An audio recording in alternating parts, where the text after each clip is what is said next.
Hello, नमस्कार, good evening. एक बार फिर से स्वागत है आप सभी का जीएस फाउंडेशन यूट्यूब चैनल पर।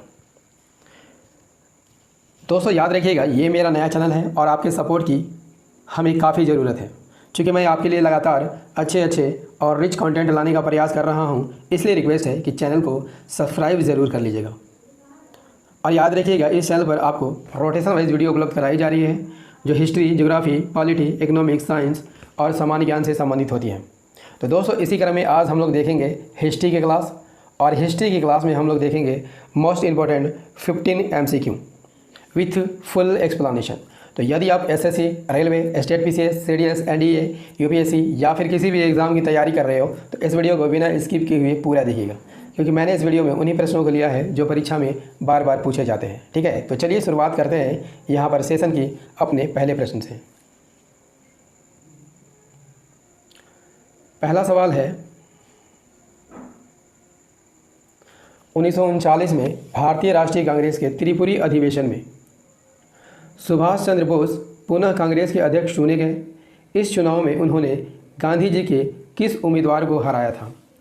इन 1939 in the Tripuri session of the Indian national Congress, Subhash Chandra Bose was re-elected as the president of Congress.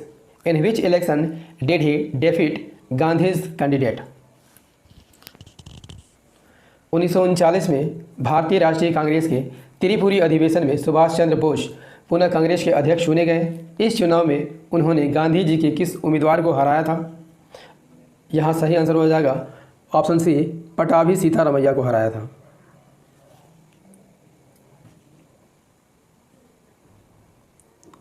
Subhash Chandra Bose पहली बार भारतीय राष्ट्रीय कांग्रेस के किस अधिवेशन में अध्यक्ष चुने गए थे? हरिपुरा अधिवेशन में, जो कि 1938 में हुआ था, अध्यक्ष बने थे। 1939 में कांग्रेस के त्रिपुरी अधिवेशन में सुभाष चंद्र बोस को पुनः कांग्रेस का अध्यक्ष चुना गया। कुछ समय बाद सुभाष चंद्र बोस ने अध्यक्ष पद से इस्तीफा दे दिया और 22 जून 1939 को ऑल इंडिया फॉरवर्ड ब्लॉक की स्थापना की गई थी। बढ़ते हैं नेक्स्ट सवाल की ओर। दूसरा सवाल है, निम्नलिखित में से कौन सा व्यक्ति मुगल सम्राट अकबर द्वितीय के लिए फरियाद लेकर इंग्लैंड गया था? Who among the following went to England with a plea for the Mughal Emperor Akbar द्वितीय? कौन सा व्यक्ति था जो मुगल सम्राट अकबर द्वितीय के लिए फरियाद लेकर इंग्लैंड गया था? तो वे व्यक्ति कौन थे?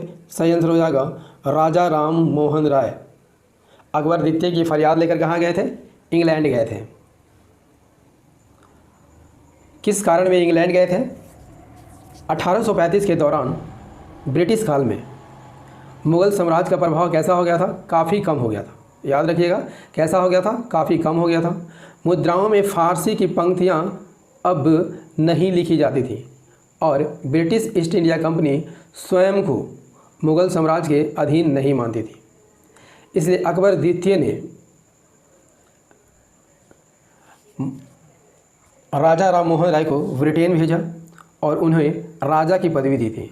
एक्चुअल में अकबर द्वितीय ने अपनी पेंशन बढ़ाने के लिए, क्या बढ़ाने के लिए? पेंशन बढ़ाने के लिए राजा राम मोहन राय को इंग्लैंड भेजा था। ठीक है, देखते हैं अगला प्रश्न। 1882 में ब्रिटिश सरकार द्वारा गठित किए गए भारतीय शिक्षा आयोग 1882 के चेयरमैन कौन थे? Who was the chairman of the Indian Education Commission 1882 set up by the British government in 1882? 1882 में ब्रिटिश सरकार द्वारा गठित किए गए भारतीय शिक्षा आयोग 1882 के चेयरमैन कौन थे? तो यहाँ पर सही आंसर हो जाएगा ऑप्शन डी, W हंटर थे। विलियम विल्सन हंटर यानी W हंटर की अध्यक्षता में हंटर शिक्षा आयोग का गठन किया गया था। इस आयोग ने 1882 में अपनी रिपोर्ट सौंपी थी। इस आयोग का गठन किस वायसराय ने किया था? वायसराय लॉर्ड रिपन ने किया था। ठीक है, बढ़ते हैं नेक्स्ट सवाल की ओर। चौथा सवाल क्या कह रहा है? चौथा सवाल है, नील दर्पण नामक नाटक किससे संबंधित था? With whom was the play Nil Darpan related. नील दर्पण नामक नाटक किस विद्रोह से संबंधित था? यहाँ पर सही आंसर हो जाएगा नील विद्रोह से संबंधित था।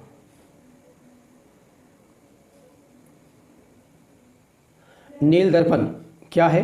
एक बंगाली नाटक है जिसे दीनबंधु मित्रा द्वारा लिखा गया था। यदि आपसे पूछ ले कि इस पुस्तक की प्रकाशन कब और कहाँ की गई थी? 1860 में ढाका में की गई थी। इस पुस्तक में फरवरी मार्च 1859 के नील विद्रोह का वर्णन किया गया है और नील की खेती काश्तकारों की दयनीय स्थिति को दर्शाया गया है। ठीक है, बढ़ते हैं नेक्स्ट सवाल की ओर।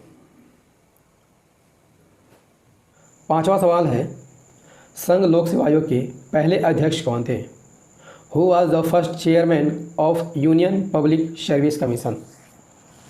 संघ लोक सेवा आयोग के पहले अध्यक्ष कौन थे? सही आंसर हो जाएगा option A, sir Ross Barker थे। कौन थे? Sir Ross Barker. लोक सेवा आयोग की स्थापना पहली बार कब की गई थी? 1 अक्टूबर 1926 को की गई थी और इस आयोग का अध्यक्ष किसे बनाया गया था? सर रॉस बार्कर को इसका अध्यक्ष बनाया गया था। संघ लोक सेवा आयोग द्वारा क्या किया जाता है? देश में IAS, IFS और IPS की परीक्षा आयोजित की जाती है। और यदि आपसे पूछ ले कि इस आयोग की स्थापना किस अनुच्छेद के अंतर्गत की जाती है, तो संविधान के अनुच्छेद 315 के अंतर्गत इसकी स्थापना की गई है। ठीक है, नेक्स्ट सवाल। 6ठा सवाल कर लेते हैं। मद्रास की किस गवर्नर ने टीपू सुल्तान के साथ संधि पर हस्ताक्षर किए थे? Which governor of Madras sign a treaty with Tipu Sultan? Very very important सवाल है आपकी परीक्षा की दृष्टि से। मद्रास की किस गवर्नर ने टीपू सुल्तान के साथ संधि पर हस्ताक्षर किए थे? तो यहाँ पर सही आंसर हो जाएगा ऑप्शन ए, जॉर्ज मैकार्टनी ने की थी। किसने की थी? जॉर्ज मैकार्टनी ने की थी। जॉर्ज मैकार्टनी और टीपू सुल्तान ने द्वितीय आंग्ल मैसूर युद्ध के बाद 1784 में मैंगलोर की संधि पर हस्ताक्षर किए थे। ठीक है, किस संधि पर हस्ताक्षर किए थे? मैंगलोर की संधि पर हस्ताक्षर किए थे। नेक्स्ट सवाल। 7वां सवाल है, सत्य शोधक समाज की स्थापना किसने की थी? हु फाउंडेड द सत्य शोधक समाज? सत्य शोधक समाज की स्थापना किसने की थी? सही आंसर हो जाएगा ऑप्शन डी, ज्योतिबा फुले ने की थी। ज्योतिबा फुले कौन थे? एक विचारक, समाज सुधारक, लेखक और दार्शनिक थे और उन्होंने महाराष्ट्र में, कहाँ पर? महाराष्ट्र में 1873 में सत्य शोधक समाज की स्थापना की थी। बढ़ते हैं नेक्स्ट सवाल की ओर। दोस्तों, सेशन कैसा लग रहा है एक बार कमेंट करके ज़रूर बताइएगा। भारत विभाजन के विरोध में 3 जुलाई 1947 को किसने काला दिवस के रूप में मनाया था? Who celebrated July 3, 1947 as black day in protest against the partition of India? Bharat विभाजन के विरोध में 3 जुलाई 1947 को किसने काला दिवस के रूप में मनाया था? सही आंसर हो जाएगा हिंदू महासभा ने इसे काला दिवस के रूप में मनाया था। हिंदू महासभा की स्थापना यदि आपसे पूछ ले कब की गई थी? 1915 में मदन मोहन मालवीय ने की थी। नेक्स्ट सवाल। कांग्रेस की अध्यक्षता करने वाली पहली भारतीय महिला कौन थी? Who was the first Indian women to president over the Congress? यहाँ पर इंडियन की बात हो रही है तो सही आंसर हो जाएगा ऑप्शन ए, सरोजनी नायडू। सरोजनी नायडू किस कांग्रेस की अध्यक्षता की थी? कानपुर अधिवेशन की अध्यक्षता की थी 1925 में। वे कांग्रेस की अध्यक्ष बनने वाली पहली भारतीय महिला थी। उनसे पहले यदि आपसे पूछ ले कांग्रेस की महिला अध्यक्ष कौन थी, तो एनी बेसेंट कांग्रेस की पहली महिला अध्यक्ष बनी थी। ठीक है, नेक्स्ट सवाल कर लेते हैं। 10वां सवाल है, वेदों की ओर लौटो का नारा किसने दिया था? Who gave the slogans return to Vedas? Very very important सवाल है दोस्तों। ये सवाल जो है मोस्ट रिपीटेड सवाल है जो सभी परीक्षाओं में लगातार पूछा जाता है। वेदों की ओर लौटो का नारा किसने दिया था? सही आंसर हो जाएगा स्वामी दयानंद सरस्वती ने दिया था।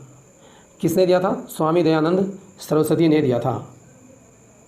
स्वामी दयानंद सरस्वती ने यदि आपसे पूछ ले कि आर्य समाज की स्थापना कब की थी, तो आर्य समाज की स्थापना उन्होंने 1875 में की थी। वे संस्कृत के विद्वान थे और वेदों के प्रकांड विद्वान थे, याद कर लीजिएगा।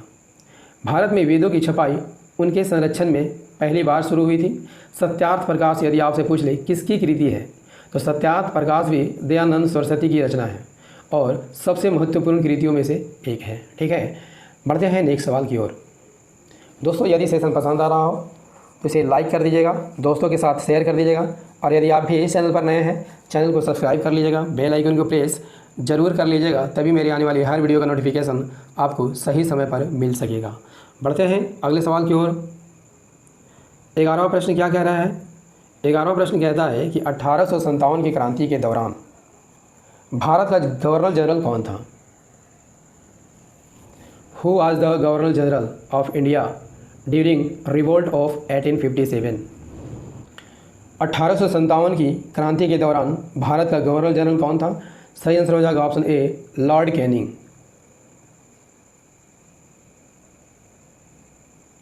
यदि आपसे पूछ ले कि लॉर्ड कैनिंग कब से कब तक भारत के गवर्नर जनरल थे, तो वे 28 फरवरी 1856 से 21 मार्च 1862 तक भारत के गवर्नर जनरल थे। नेक्स्ट सवाल, 12वां सवाल है, अलीनगर की संधि निम्नलिखित में से किसके बीच हुई थी? The treaty of Alinagar was signed between which of the flowing? Alinagar की संधि निम्नलिखित में से किनके बीच हुई थी? तो यहाँ पर सही आंसर हो जाएगा ऑप्शन बी, लॉर्ड क्लाइव और सिराजुद्दौला के बीच हुई थी। किनके बीच हुई थी? लॉर्ड क्लाइव और सिराजुद्दौला के बीच हुई थी। यदि आपसे पूछ ले कि लॉर्ड क्लाइव और सिराजुद्दौला के बीच अलीनगर की संधि कब हुई थी, यहाँ पर नोट कर लीजिएगा, 9 फरवरी 1757 को हुई थी। और इस संधि के अनुसार अंग्रेजों को किला बनाने और करों का भुगतान किए बिना व्यापार करने की सहमति दी गई थी। अगला सवाल कर लेते हैं। लॉर्ड कॉर्नवालिस को निम्नलिखित में से किस युद्ध में उनके प्रदर्शन के लिए मार्क्विस कॉर्नवालिस की उपाधि दी गई थी? Lord Cornwallis was given the title marquis Cornwallis for his performance in which of the following battles? Lord Cornwallis को निम्नलिखित में से किस युद्ध में उनके प्रदर्शन के लिए मार्क्विस कॉर्नवालिस की उपाधि दी गई थी? सही आंसर हो जाएगा ऑप्शन सी, तीसरे आंग्ल मैसूर युद्ध के बाद उन्हें यह उपाधि दी गई थी।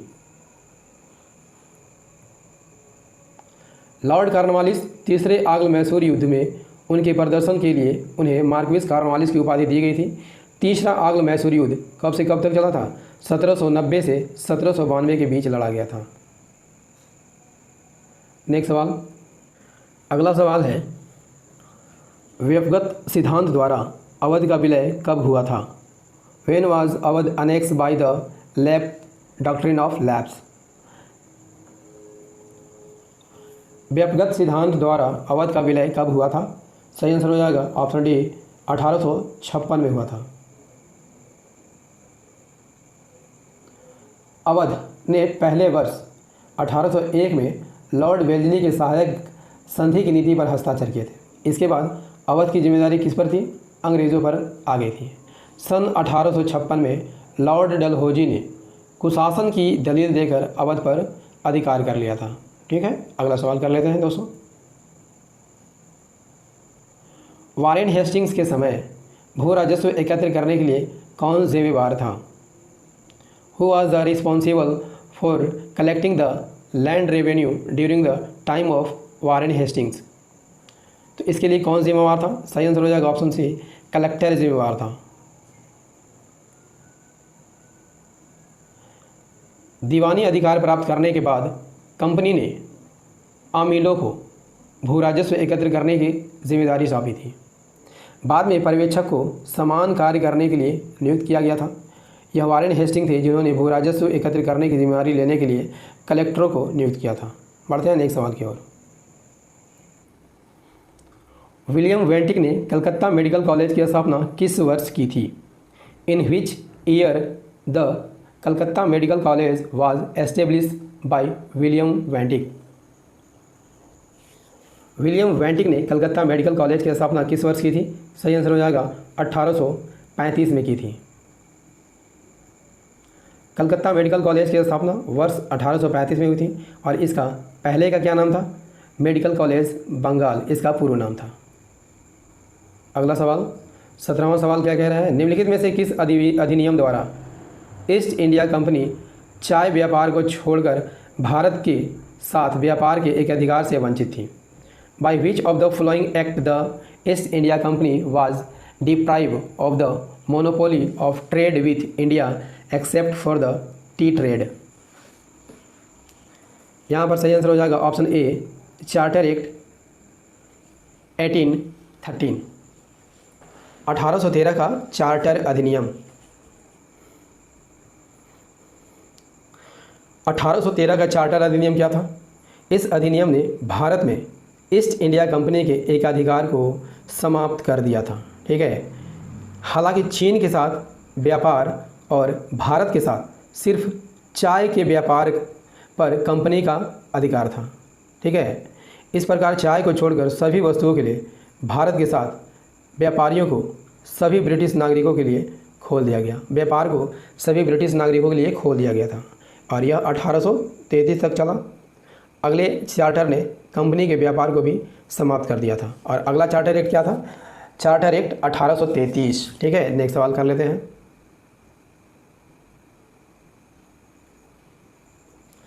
निम्नलिखित में से कौन स्वतंत्र भारत के पहले और अंतिम भारतीय गवर्नर जनरल थे?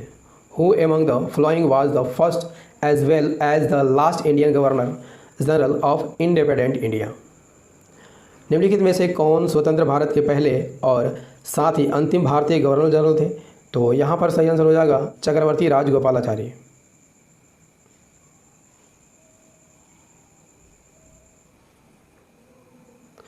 चक्रवर्ती गोपालाचारी स्वतंत्र भारत के पहले और अंतिम भारतीय गवर्नर जनरल थे और उनका कार्यकाल कब से कब तक था? 21 जून 1948 से 26 जनवरी 1950 तक उनका कार्यकाल था और वे स्वतंत्र भारत के बंगाल के पहले राज्यपाल बनाए गए थे। नेक्स्ट सवाल कर लेते हैं। निम्नलिखित में से किस वर्ष जम्मू और कश्मीर भारत का अभिन्न अंग बन गया था? In which of the following year Jammu and Kashmir became an integral part of India? सही आंसर हो जाएगा ऑप्शन डी, 26 अक्टूबर 1947 को जम्मू कश्मीर भारत का अभिन्न अंग बन गया था। जब 1947 में भारत आज़ाद होता है तो उसी समय पाकिस्तान जो है भारत पर आक्रमण कर देता है। उस समय कश्मीर के राजा कौन थे? हरि सिंह थे और हरि सिंह इस आक्रमण से काफ़ी घबरा जाते हैं और वे जवाहरलाल नेहरू से गुहार करते हैं कि वे जम्मू कश्मीर को भारत में मिला दें। ठीक है, तो जवाहरलाल नेहरू क्या करते हैं? उस विलय पत्र पर हरि सिंह का हस्ताक्षर लेते हैं और उसे भारत में मिला दिया जाता है। शेख अब्दुल्ला को नेहरू ने मुख्यमंत्री के रूप में उस समय नियुक्त किया था। भारतीय सेना ने आक्रमणकारियों को खदेड़ने के लिए 27 अक्टूबर 1947 को जम्मू और कश्मीर में प्रवेश किया था। ठीक है, अगला सवाल। ब्रिटिश राज के विरुद्ध आंदोलन के लिए नौजवान भारत सभा की स्थापना किसने की थी? इस सेशन का अंतिम प्रश्न है दोस्तों। सेशन को एक बार से लाइक जरूर कर दीजिएगा। Who founded the Naujawan Bharat Sabha for movement against the British Raj? यहाँ पर सही आंसर हो जाएगा, इसका निर्माण भगत सिंह ने किया था। भगत सिंह मजदूरों, किसानों और युवाओं को एकत्रित करने के लिए नौजवान सभा की स्थापना 1926 में की थी। ठीक है दोस्तों, सेशन कैसा लगा कमेंट करके ज़रूर बताइएगा और याद रखिएगा मेरी वीडियो रात को डेली 8 बजे आती है, तो इसे रोज़ देखना मत भूलिएगा। मिलते हैं अगले सेशन में। जय हिंद, धन्यवाद।